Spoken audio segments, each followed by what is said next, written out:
Check out carmarshal.com. The link is in the description. They help support us.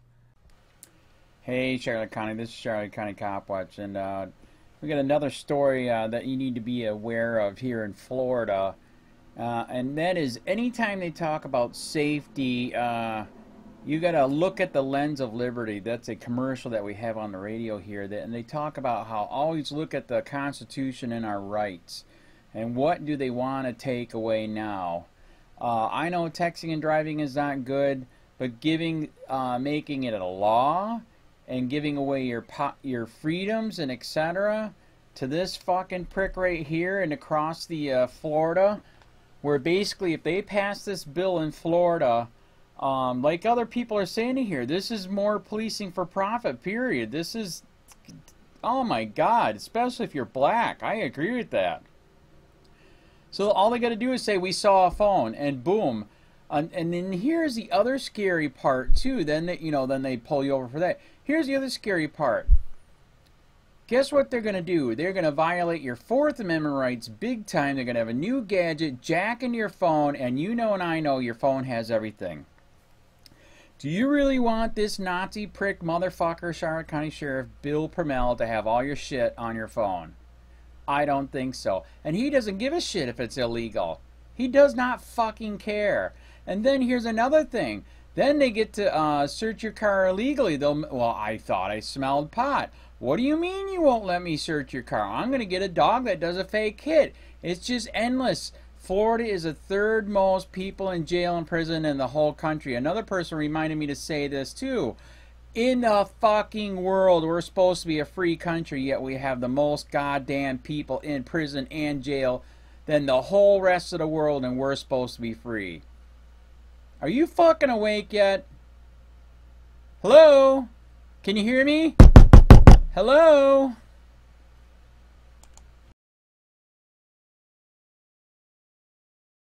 Texting while driving ban passes first House Committee. By Lawrence Mower. Times/Herald Bureau. A bill that would allow police to pull drivers over and ticket them for texting while driving passed its first House Committee on Tuesday. The bill passed unanimously, despite concerns from Wingo Newton, DST. Petersburg, that the ban would lead to more police profiling of black drivers. The bill still has to pass in several more House and Senate committees, then pass the Senate and House, before Governor Rick Scott can pass it into law. Currently, texting while driving is a secondary offense, meaning that police can ticket someone for texting, but only if police pull the driver over for another reason, like driving without a seat belt. Some people said the bill doesn't go far enough, however. Demetrius Branca, whose 19-year-old son was killed by a distracted driver while driving from work to college in 2014, said it was a watered-down, marginal bill. He said the bill should make any use of a cell phone within a car illegal. The bill, co-sponsored by Representative Emily Slowsberg, D. Boca Raton, and Jackie Toledo, R. Tampa, would not restrict using a phone for turn-by-turn directions or for making phone calls. It's unacceptable, Branca said. Only 3 other states make texting while driving a secondary offense. Slowsberg agreed that the bill should be tougher, but it's a step in the right direction. Newton had concerns that the bill could give police what he feels is another reason to profile black drivers. A 2014 study by the American Civil Liberties Union that found that African Americans were nearly twice as likely as whites to be stopped for violating a state law that requires motorists to wear seat belts.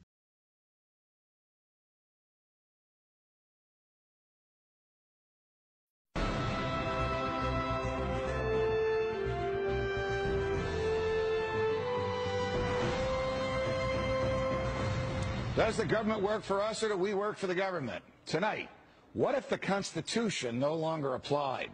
What if the whole purpose of the Constitution was to limit the government? What if Congress's enumerated powers in the Constitution no longer limited Congress, but were actually used as a justification to extend Congress's authority over every realm of human life?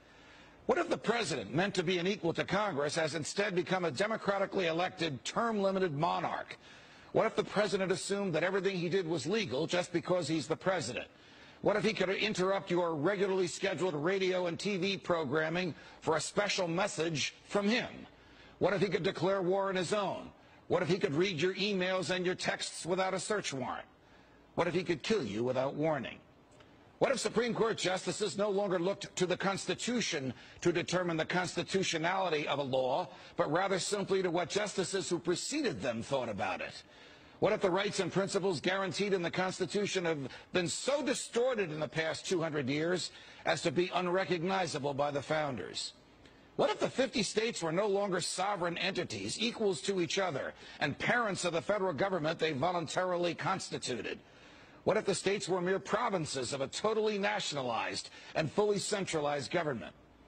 What if the Constitution was amended stealthily, not by constitutional amendments duly ratified by the states, but by the constant and persistent expansion of the federal government's role in our lives? What if the federal government decided if its own powers were proper and constitutional? What if the Constitution were no longer the supreme law of the land? What if you needed a license from the government to speak, to assemble, or to protest against the government? What if the government didn't like what you planned to say, and so it didn't give you the license? What if the right to keep and bear arms only applied to the government? What if posse comitatus, the federal law that prohibits our military from occupying our streets, were no longer in effect? What if the government considered the military an adequate dispenser of domestic law enforcement? What if cops looked and acted like troops and you couldn't distinguish the military from the police?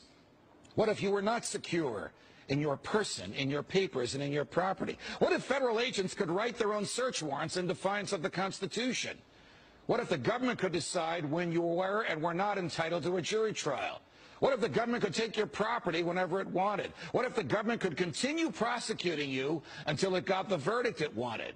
What if the government could force you to testify against yourself simply by labeling you a domestic terrorist?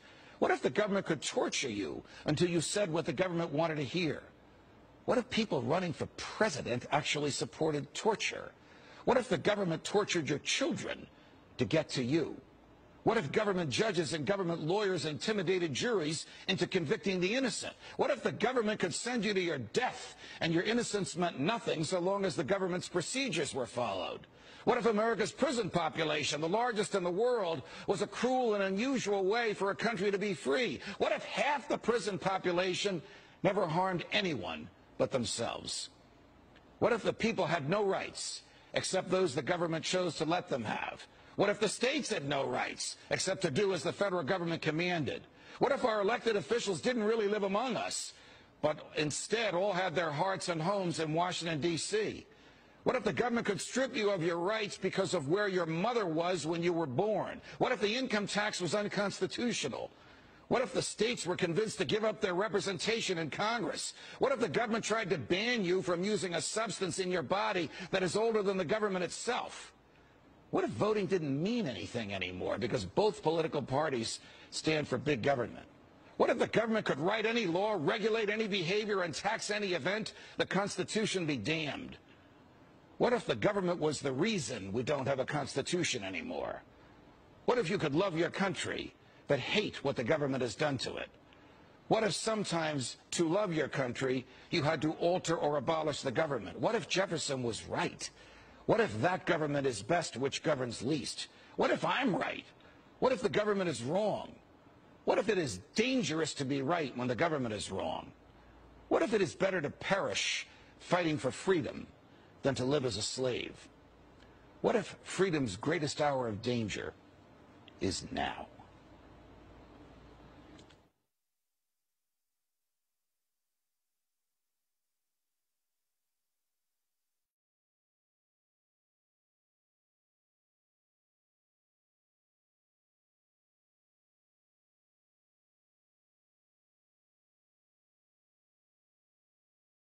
County, this is Charlotte County COPWATCH, and I wanted to explain what fair use is. You can use pieces of news articles if you're doing it for news reporting, you have commentary, and you're doing it for education purposes. So that's what fair use is, as you can see right here. Another reason why I wanted to make this video is to let you know I have just joined with Patreon. A nice thing with Patreon, I make no money on YouTube. They took the money away years ago, and so this is another way to give, and it's a nice thing too because you can give monthly. You can give $1, $5, $10, whatever. I do 4 to 5 hours a day on trying to wake the sheeple up on how corrupt it is and different ways that you can fight the corruption. So Patreon is a way that you can do it, and then of course the old way is still there. Donate to Sheriff County Cop Watch with PayPal or credit card.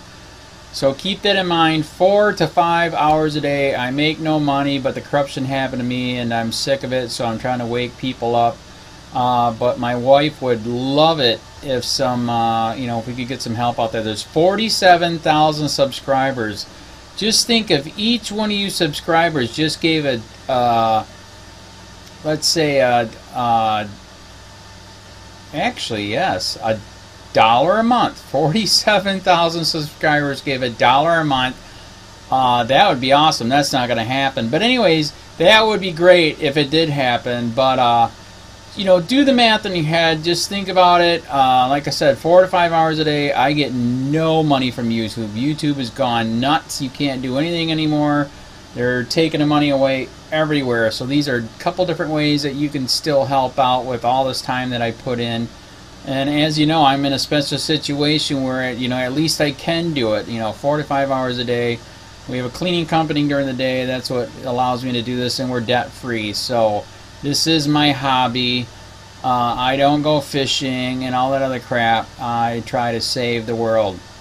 So help me out to make the wife happy, man. In fact, if you guys did give $1 a day, and there was 47,000 of you, and you did it, and each of you gave $1, and that was every month, oh my God, yes, I could quit. I could start suing them. Another idea too that we have is, if I got, some funds, we could actually contact everyone that has been ticketed and or arrested and put in jail and start sending them postcards to let them know we're here, and to see if everything went all right, and if it didn't, find out their story. So we could even do more investigations and more lawsuits. Lawsuits take money.